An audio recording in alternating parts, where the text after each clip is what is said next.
வணக்கம்.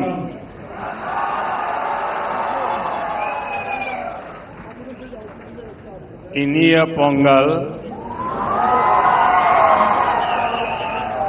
நல்வாழ்த்துக்கள்.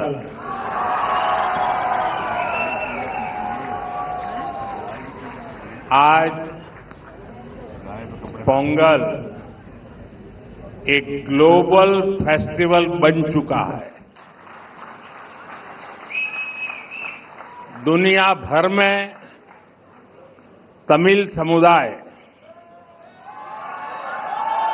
और तमिल संस्कृति से प्रेम करने वाले लोग इसे उत्साह के साथ मनाते हैं.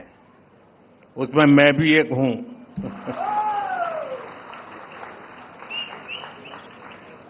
इस विशेष पर्व को आप सभी के साथ मनाना मेरे लिए सौभाग्य की बात है. हमारे तमिल जीवन में पोंगल एक सुखद अनुभूति की तरह है. इसमें अन्नदाता की मेहनत, धरती और सूर्य के प्रति आभार का भाव है.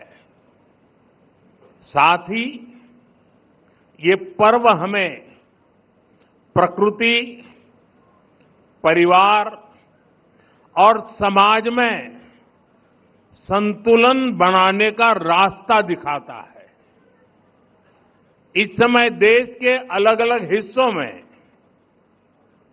लोहड़ी, मकर संक्रांति, माघ बिहू और अन्य त्योहारों की भी उमंग है.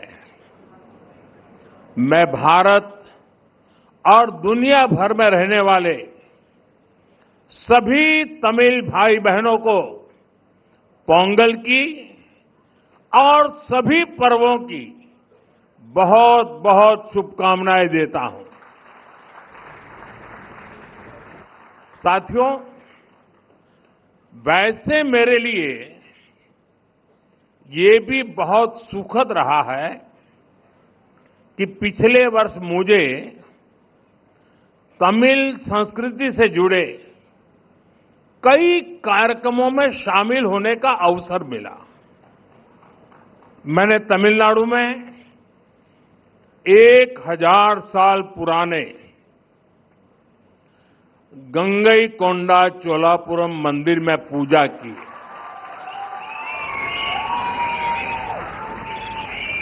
वाराणसी में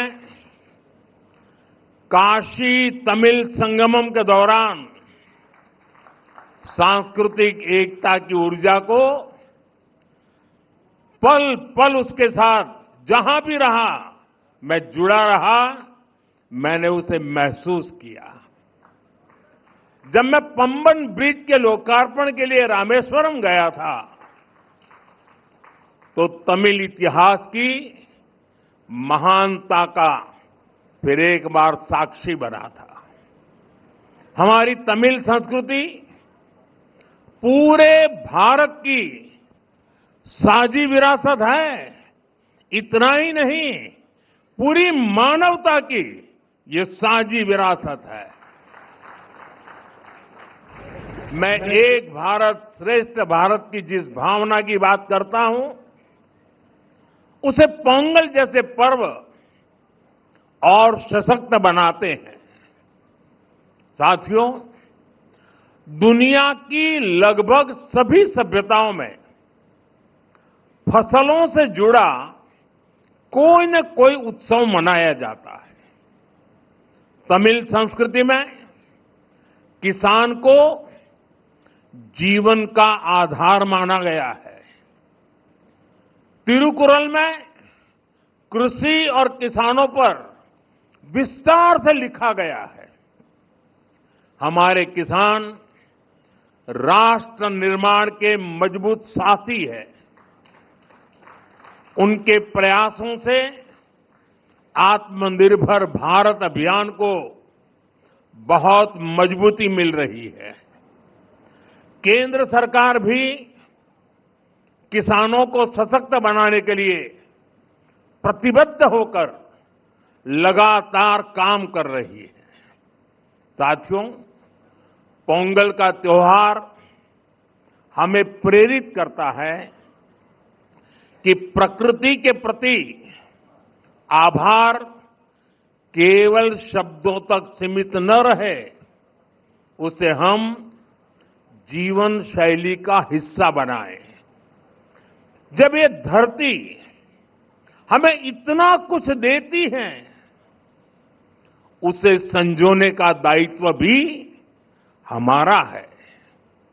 अगली पीढ़ी के लिए मिट्टी को स्वस्थ रखना, पानी को बचाना और संसाधनों का संतुलित उपयोग करना सबसे जरूरी है।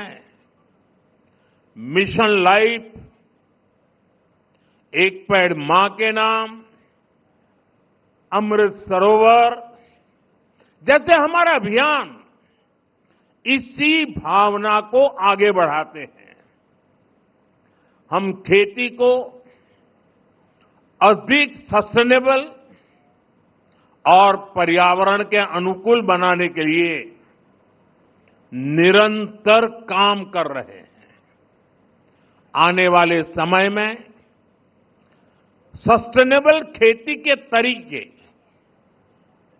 वाटर मैनेजमेंट, मैं तो लगातार कहता रहा हूं, पर drop more crop, natural farming, agritech और वैल्यू एडिशन की भूमिका बेहद महत्वपूर्ण है। इन सभी क्षेत्रों में हमारे युवा नई सोच के साथ आगे बढ़ रहे हैं। कुछ ही महीने पहले मैं तमिलनाडु में नेचुरल फार्मिंग से जुड़े एक सम्मेलन में शामिल हुआ था, जहां मैंने देखा कि हमारे तमिल युवा कितना बेहतरीन काम कर रहे हैं। यानी प्रोफेशनल लाइफ की बड़ी बड़ी चीजें छोड़ करके वो खेत में काम कर रहे हुए मुझे मिले।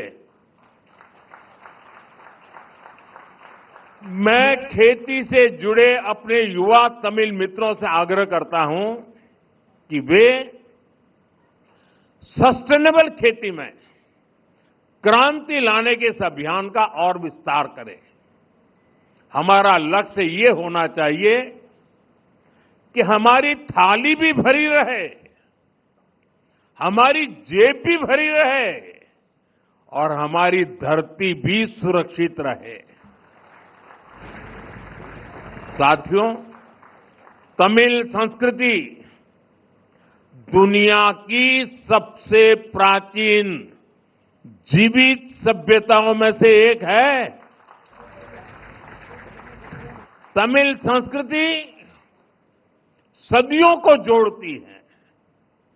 वो इतिहास से सीखकर वर्तमान को आगे का रास्ता दिखाती है। इसी प्रेरणा से आज का भारत अपनी जड़ों से शक्ति लेकर नई संभावनाओं की ओर आगे बढ़ रहा है। आज पोंगल के इस पावन अवसर पर हम उस विश्वास को महसूस कर रहे हैं जो भारत को आगे बढ़ा रहा है।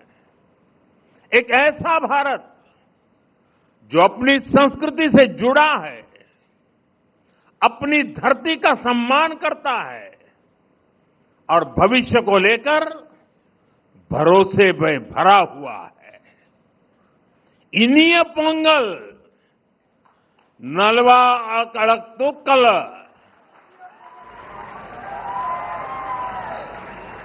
वाळगा तमिल, वळगा भारतम। एक बार फिर आप सभी को पोंगल की बहुत बहुत बधाई, बहुत बहुत धन्यवाद। वणक्कम। प्रधानमंत्री नरेंद्र मोदी का संबोधन इस वक्त आप सुन रहे थे। पोंगल की सभी को बधाई देते हुए पोंगल उत्सव पर पीएम मोदी की गौ सेवा की ये पूरी अपील यहाँ पर सामने आई। और देखिए किस तरह की आस्था से भरी ये तस्वीर भी आपके सामने है। देखिए आज पूरा देश जो है वो मकर संक्रांति का त्यौहार मना रहा है। अलग अलग राज्यों में इसे अलग अलग नाम ज़रूर दिया जाता है, लेकिन आज सूर्य की ये पूजा अर्चना यहाँ पर की जाती है और पोंगल का उत्सव भी उसी में शुमार है।